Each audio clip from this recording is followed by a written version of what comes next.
আমরা কি দেখলাম এই দীর্ঘ 35 বছরে, বিশেষ করে বিগত 16 বছরে যারা ক্ষমতায় গিয়েছেন, হাজার হাজার লক্ষ কোটি টাকা বিদেশে পাচার করেছেন, দেশের ভিতরে তা লুটপাট করেছেন এবং দেশকে কতর বানিয়ে তারা বিদেশে পালিয়ে গেছেন। সংগ্রামী ভাইরা আমার, আমাদের লক্ষ্য ছিল এমন রাষ্ট্র কায়েম করা যেখানে সাম্প্রদায়িক সম্প্রীতি কাজ করবে, কোন ধর্মীয় বিদ্বেষ কাজ করবে না। কারণ দেখলাম বিগত 16 বছরে, বিশেষ করে আওয়ামী লীগের আমলে এখানে ধর্মীয় বিদ্বেষ ছড়ানো হয়েছে, হিন্দু মুসলিম বৌদ্ধ খ্রিস্টানদের মধ্যে সংঘাত বাড়ানো হয়েছে। অথচ আজকে আপনারা দেখেন কয়েকদিন আগে দুর্গাপূজা হয়ে গেল, এই পূজায় কোনো ডিস্টার্ব হয় নাই। তার মানে হচ্ছে আওয়ামী লীগ ক্ষমতায় আসলেই হিন্দুর আক্রমণ চালানো হয়, হিন্দুর বাড়িগুলো লুটপাট করা হয়, এবং যারা লুটপাট করেছেন তারা কারা এগুলো আপনারা দেখতে পাচ্ছেন। বেনজির সাহেবকে শুরু করে সবাই আওয়ামী লীগের নেতারা, তার পুষ্যরা এদেশের হিন্দুদেরকে আক্রমণ করেছে, লুটপাট করেছে, আর দৌড় চাপিয়েছে আলেমদের উপর, দৌড় চাপিয়েছে মানুষের উপর।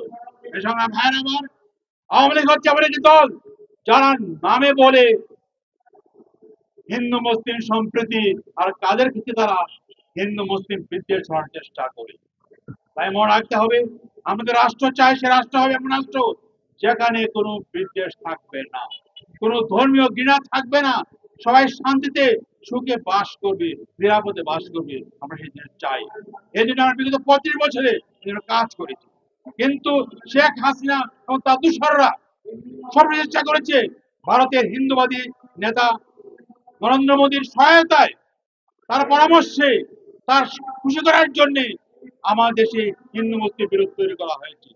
আমরা বিশ্বাস করি এখন সেই নেতা আজকে পালিয়ে গেছে, বদ্ধ হয়েছে, তার উপর টাকা পয়সা দিয়ে কিছু লোককে হাত করে তারা আজকে বিদ্বেষের চেষ্টা করছে।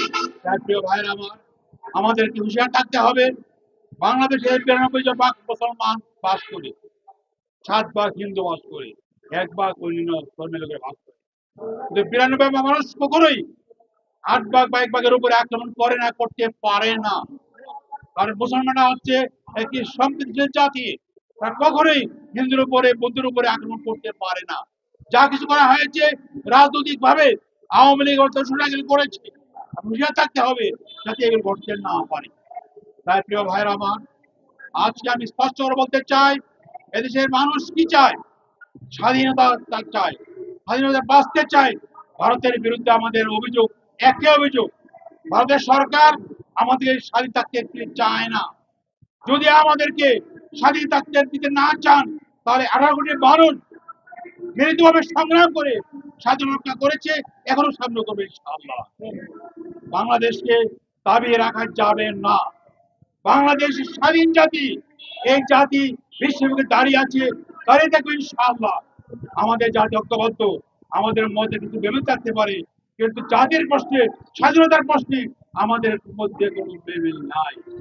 আমরা কি পরিবারের মধ্যে বাস করছি, এই পরিবারের সদস্যের মধ্যে বিরোধ হতে পারে, কিন্তু সংঘাত তৈরি করার মাধ্যমে চক্রান্ত করে, ষড়যন্ত্র করে এই পরিবারে ভাঙন সৃষ্টি করা যাবে না। শেখ হাসিনা মোদীর কোলে বসে এই চক্রান্ত করছে, ষড়যন্ত্র করছে, তার কিছু কুশলক এদেশে আছে, তারাও চক্রান্ত করছে, পালিয়ে বেড়ে চক্রান্ত করা আছে। আমরা আপনাদেরকে বলবো হুঁশিয়ার তাদের বিরুদ্ধে। কেউ ভাইরা আমার, আমি সেটা বলতে চাই, এদেশে আমরা শান্তি হয়েছে, তার মতো এখানে আছে, তারা এখানে থাকতে পারবেন না। আমাদেরকে সৎনীতির প্রতিষ্ঠা করতে হবে, দুর্নীতিমুক্ত নেতৃত্ব প্রতিষ্ঠা করতে হবে, দেশের মানুষ যাতে শান্তি বাস করতে পারে, সমৃদ্ধ বাস করতে পারে, দারিদ্র্যমুক্ত বাস করতে পারে, এমন ব্যবস্থা করতে হবে। এই আহ্বান আছে, আসুন আমাদের প্রচার উপলক্ষে আহ্বান হচ্ছে আমাদের প্রতি।